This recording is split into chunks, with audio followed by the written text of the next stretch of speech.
Welcome to my channel concept to practice. आज हम लोग डिस्कस करेंगे लेबर कोड्स के बारे में। जैसा कि आप लोगों को जानकारी होगी कि 21 नवंबर 2025 से गवर्नमेंट ने न्यू लेबर कोड्स को इम्प्लीमेंट कर दिया है। ये लेबर कोड्स बने थे 2019 में। Code on wages and remaining 3 wages, industrial relations, social security and occupational safety, ये कोड्स 2020 में बनाए गए थे। बट गवर्नमेंट ने बना दिया था, गेजेटेड नोटिफिकेशन जारी कर दिया था, बट इम्प्लीमेंटेशन का नोटिफिकेशन 21 नवंबर 2025 से जारी किया है। दैट मीन्स अब 21 नवंबर 2025 से ये लेबर कोड अप्लाइड है। वेरियस लेबर डिपार्टमेंट्स, चाहे माइनिंग के डीजीएमएस हो या लेबर इन्फोर्समेंट ऑफिसर्स हो, इन सबको टास्क दिया गया है कि वो ये इनको सबको अवेयरनेस दें और इसको इम्प्लीमेंट करें। फर्दर अगर हम इसके बारे में जानना चाहें कि ये लेबर कोड जो बनाए गए, क्यों बनाए गए, कैसे बनाए गए, ये बनाए इसलिए गए हैं कि हमारे पास अभी पहले सेंट्रल लेबर कोड 29 चल रहे थे सभी जगहों पर। जैसे क्या कहते हैं कि अगर हम बात करें minimum wages act, payments act, trade union act, industrial disputes act, mines act, factory act, ठीक है, motor transport vehicles act, maternity benefit, gratuity, the multiple of 29 central acts these are mention here.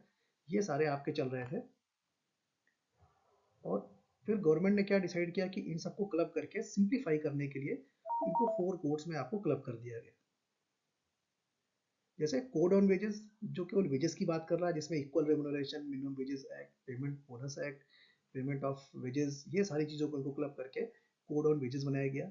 Industrial relations code में क्या किया गया, जितने भी IR related issues थे, like union related, industrial employment standing orders act, industrial dispute act, इन सबको club करके IR एक्ट आपको बनाया गया। Occupational safety, health and working condition code के अंदर क्या किया है, इन्होंने फैक्ट्री एक्ट, माइंस एक्ट, जितने भी एक्ट है, बीडीएन, cigar, sales promotion, motor transport, सभी को क्लब करके even contract labour regulation act को भी इसके अंदर मर्ज करके सिंगल एक्ट आपको कंबाइन कर दिया गया है।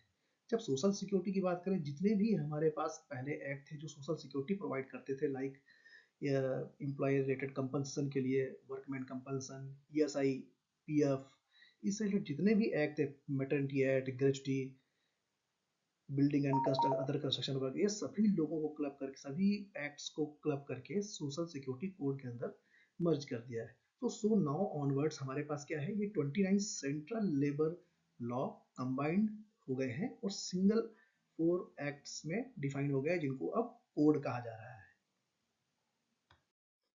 नाउ अगर देखें कि इन लेबर कोड में आया क्या है नया, अगर हम यहाँ पर देखेंगे कुछ की पॉइंट्स को हम आज डिस्कस करेंगे कि pre labour reform in code को आने से पहले क्या था और आने के बाद क्या हुआ। जैसे फॉर्मलाइजेशन ऑफ एम्प्लॉयमेंट में क्या था कि पहले सभी लोग अपॉइंटमेंट लेटर देते थे, but it was not mandatory to all. अब क्या किया है कि सभी को अपॉइंटमेंट लेटर मैंडेटरी कर दिया है, चाहे आपका किसी भी प्रकार का वर्कर हो। सोशल सिक्योरिटी कवरेज में क्या है, पहले लिमिटेड सोशल सिक्योरिटी कवरेज थी, अब under the social security code के अंदर क्या, सभी worker, the main thing is that specially gig and platform workers, ये हमारे कवर हो गए हैं।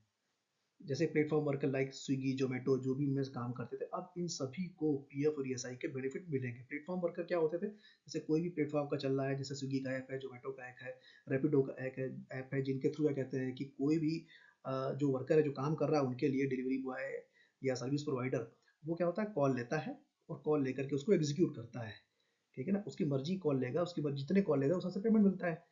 तो ये सभी पहले क्या थे, इनको किसी प्रकार की सोशल सिक्योरिटी नहीं मिलती थी, ना PF मिलता था, ना ESI मिलता था, ना वेरियस कंपनी के कोई बेनिफिट्स नहीं मिलते थे। अब क्या हो गया, इन सबको ये बेनिफिट देने सभी लोग इसमें कवर कर दिए गए हैं। मिनिमम वेजेस की बात करें कि पहले मिनिमम वेजेस क्या था कि शेड्यूल्ड इंडस्ट्रीज एंड एम्प्लॉयमेंट के लिए अवेलेबल था। अब क्या कर दिया है कि सभी पे अप्लाई कर दिया गया है कि सबको statutory right minimum wages payment का हो गया है। टाइमली पेमेंट तो हमेशा ही कहते थे, ठीक है, अब थोड़ा सा और मॉनिटर करेंगे। अच्छा, मिनिमम वेजेस की जहाँ बात करें, वहाँ गवर्नमेंट ने इसमें एक चीज़ को क्या स्पेसिफाई किया है, पहले सेंट्रल के अपने मिनिमम वेजेस यूनिवर्सल एक होते थे, जो भी सेंट्रल के अंदर ऑर्गेनाइजेशन आती थी, और जितनी ऑर्गेनाइजेशन स्टेट के अंदर आती थी, वहाँ पर हर स्टेट में वेरी करता था, कहीं बहुत कम है, कहीं बहुत हाई है। इन कोड के अकॉर्डिंग सेंट्रल गवर्नमेंट एक मिनिमम वेजेस फ्रेम करेगी फॉर द स्टेट्स कि ये बॉटम लाइन है for all over India. Then different state क्या कर सकते हैं, इसके ऊपर मिनिमम वेजेस के अपने नए नोटिफिकेशन जारी कर सकते हैं, बट इससे बॉटम नहीं आ सकते हैं, ठीक है ना, और यूनिवर्सल फॉर ऑल हो जाएगा। प्रिवेंटिव हेल्थ केयर, ये एक नई बात आई है। पहले क्या था, कोई लीगल रिक्वायरमेंट नहीं थी पहले क्या थी, कोई लीगल रिक्वायरमेंट नहीं थी कि एम्प्लॉयर के लिए आपको फ्री एनुअल हेल्थ चेकअप करवाना है। अभी क्या है, कंपलसरी कर दिया गया कि जिनकी भी एज 40 ईयर से ऊपर हो गई उनको कंपनीज को फ्री एनुअल हेल्थ चेकअप करवाना होगा, और उसके लिए जो भी प्रिवेंटिव एक्शन लेने होंगे लेंगे। टाइमली वेजेस पहले ठीक है, कहीं 7 तारीख है, कहीं 10 तारीख है, अलग अलग क्लॉज में बहुत से लोग 1 तारीख को दे रहे हैं। मतलब मैंडेटरी कंप्लायंस नहीं थी कि बाउंड करके रखा हुआ है, लेबर कोड कहता है कि आपको इस पे करना है, आप 1-2 दिन आगे हो गए पीछे हो गए, इट्स ओके। बट अब क्या किया है कि ये कहना चाह रहे हैं कि अब नाउ टाइमली वेजेस को मैंडेटरी है, means they will monitor this कि वेदर एम्प्लॉयर टाइमली वेजेस पे कर रहा है या नहीं पे कर रहा है। वुमेन वर्कप्लेस पार्टिसिपेशन में क्या है, पहले क्या था कि वुमेन्स का जो एम्प्लॉयमेंट था वो नाइट शिफ्ट पे मतलब बहुत कम था, रेस्ट्रिक्टेड था, कोई करवाता था कोई नहीं, तो लीगली कोई ऐसा कोई गाइडलाइंस नहीं थी। सर्टेन ऑक्यूपेशंस तो रेस्ट्रिक्टेड थे जहाँ पर कहते हैं कि वुमेन काम ही नहीं कर सकती है।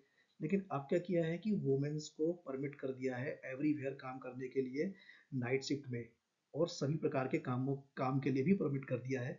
कोई भी काम हो, across any type of establishment हो, सब जगह वुमेन अब काम कर सकती है। कंडीशन इज दिस कि अगर किसी भी हजार्ड या कोई टफ इन्वायरमेंट पे अगर वुमेन से काम करवाना है या नाइट शिफ्ट पे काम करवाना है, तो एम्प्लॉयर उसको कंपलसरी फोर्स नहीं कर सकता है, उसकी कंसेंट होगी देन करवा सकते हैं। वुमेन चाहेगी तो कर सकती है, उनको मना नहीं किया जाएगा।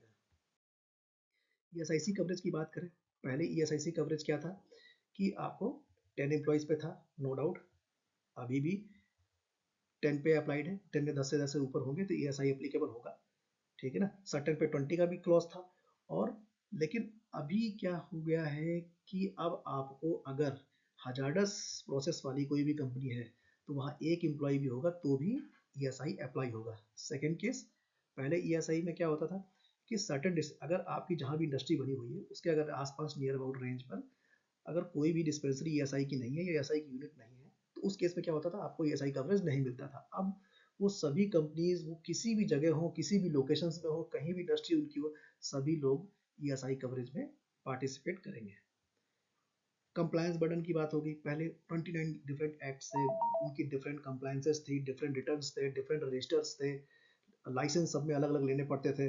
अब क्या हुआ, सिंगल रजिस्ट्रेशन पोर्टल, ई श्रम सुविधा पोर्टल जो आपका बना हुआ है, श्रम सुविधा पोर्टल में जाइए, सिंगल रजिस्ट्रेशन आपको किसी भी नई कंपनी करना है कर लीजिए, और पैन इंडिया आपका सिंगल लाइसेंस और सिंगल रिटर्न, अगर आपने एक जगह रिटर्न भरा है एवरीवेयर आपका रिटर्न सबमिट हो जाएगा। आज हम सबमिट करते हैं अपने आप, पीएफ ईएसआई अगर आपको अप्लाई होता है सभी रजिस्ट्रेशन अपने आप उसके अंदर फॉल कर लेंगे। और यहाँ तक कि आपको रजिस्टर्स भी लिमिटेड बनाने हैं, जैसे 5 रजिस्टर्स गवर्नमेंट ने इन 4 कोड्स के अकॉर्डिंग बना के रखे हुए हैं, मेनली 4 ही है। पांचवा क्या है कि पार्ट ए और पार्ट बी कहलाता है, जो जो एम्प्लॉय का रिकॉर्ड मेंटेन करता है, उसका पार्ट बी है, वो ओनली फॉर माइंस के लिए, अदरवाइज सभी इंडस्ट्रीज को 4 रजिस्टर्स बना के मेंटेन करने हैं, इसके अलावा कोई भी रजिस्टर नहीं मेंटेन करना है। और एक बार अगर आपने कॉमन रिटर्न भर दिया श्रम सुविधा पोर्टल में जाकर के, तो उसके बाद क्या है कि सभी रिस्पेक्टिव एक्ट्स पे सारे कोड्स जो भी है सभी डिपार्टमेंट्स पे उसका सब कंबाइंड रिटर्न चला जाता है। तो कंप्लायंस बर्डन को कम करने के लिए भी ये 4 कोड बनाए गए। तो ये आपको एक समरी मैंने बताया है कि लेबर कोड्स क्या है, क्यों आए, क्या की हाइलाइट्स है, जो मेन की पॉइंट्स है जिनको चेंजेस किया गया है, जिनको देखने की बात आ गई है, अब ये लागू है। सभी लोग इसकी अवेयरनेस दे रहे हैं, हम भी देंगे। और अब हम इसके आगे नए वीडियोस लेकर के आएंगे जिसमें हम आपको अब बताएंगे कि इंडस्ट्री वाइज बेनिफिट्स बताऊंगा मैं आपको कि क्या क्या इंडस्ट्री वाइज बेनिफिट्स आए हैं, एम्प्लॉय के लिए क्या बेनिफिट्स आए हैं, एम्प्लॉयर के लिए क्या बेनिफिट्स आए हैं इन नए लेबर कोड्स के लिए। और हम वो भी डिस्कस करेंगे कि इनसे क्या कॉम्प्लिकेशन होने वाली है और हम इनको कैसे रिजॉल्व करेंगे। तो इसके लिए आप हमारे चैनल को सब्सक्राइब कर लें सो दैट आपको नए वीडियो का अपडेट आपको सामने मिले। और अब बहुत जल्द इस पर डिटेल डिस्कशन लेकर के आएंगे बेनिफिट्स के बारे में, और बारीकी में डिस्कस करेंगे लेबर कोड्स के बारे में। Okay, thank you for watching.